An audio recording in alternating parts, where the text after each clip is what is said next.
L'Ukraine plongée dans le noir en raison des bombardements russes, les travaux pour rétablir le courant sont menés partout dans le pays. Les ministres européens de l'Intérieur ont approuvé vendredi un plan d'urgence pour faire face aux arrivées de migrants. À Lviv, dans le nord-ouest de l'Ukraine, l'obscurité est devenue monnaie courante, tout comme le ronronnement de ces générateurs qui permettent d'apporter un peu d'électricité dans les commerces. Les bombardements russes sur les centrales électriques de l'Ukraine sont massifs, comme l'explique le Premier ministre ukrainien. Aujourd'hui, il n'y a pas une seule centrale thermique ou hydroélectrique en Ukraine qui n'ait pas été la cible de tirs ennemis, et la plus grande centrale nucléaire d'Europe, celle de Zaporijjia, reste occupée, dit-il. Malgré cela, notre réseau énergétique est aujourd'hui sorti d'un grave accident de système. Actuellement, les producteurs d'électricité assurent une couverture de 70% des besoins de consommation. Dans la capitale, la moitié des usagers étaient toujours privés d'électricité vendredi soir, d'après le maire Vitali Klitschko. À travers le pays, les ingénieurs continuent de réparer les dégâts causés par les bombardements russes. 2 semaines après la crise franco-italienne autour de l'Ocean Viking, les ministres européens de l'Intérieur ont approuvé vendredi un plan d'action afin de ne pas reproduire ce genre de situation. 20 mesures ont été proposées par la Commission, notamment pour renforcer la coopération avec des pays comme la Tunisie, la Libye ou l'Égypte, afin de prévenir les départs.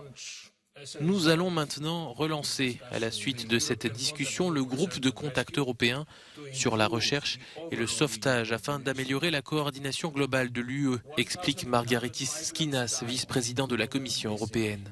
1300 migrants sont morts ou ont disparu en Méditerranée centrale rien que cette année, et cela ne peut être acceptable. Parmi les propositions, également de meilleurs échanges d'informations entre États et ONG secourant des personnes en mer. Les relocalisations de migrants dans d'autres pays volontaires pour soulager les États méditerranéens ont également été évoquées. Journée mondiale de mobilisation ce vendredi contre les violences faites aux femmes.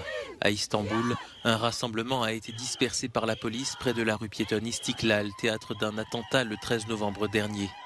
Les manifestantes dénonçaient notamment le retrait de la Turquie de la Convention d'Istanbul, au motif que ce texte était incompatible avec les valeurs conservatrices turques. Selon le groupe de défense We Will Stop Feminicide, au moins 349 femmes ont été tuées depuis le début de l'année dans le pays. Mobilisation également dans plusieurs villes espagnoles. Le pays compte 1171 féminicides depuis 2003, date à partir de laquelle ce décompte officiel a démarré. En Amérique du Sud, ce sont près de 4500 femmes qui ont été tuées en 2021, d'après l'Observatoire de l'égalité de genre de l'Amérique latine et des Caraïbes.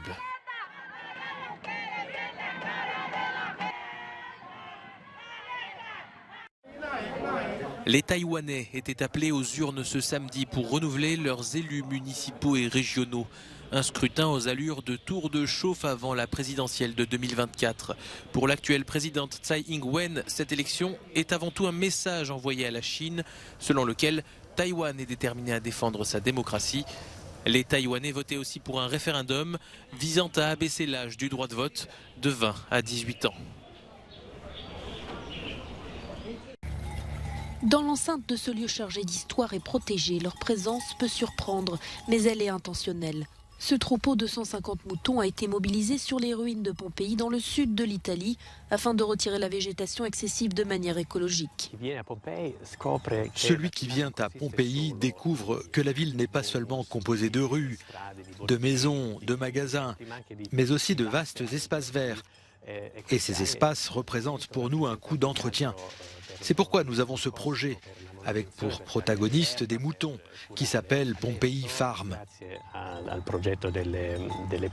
Il fait en réalité partie d'un projet beaucoup plus vaste qui a pour but ultime de valoriser toute la zone agricole du parc.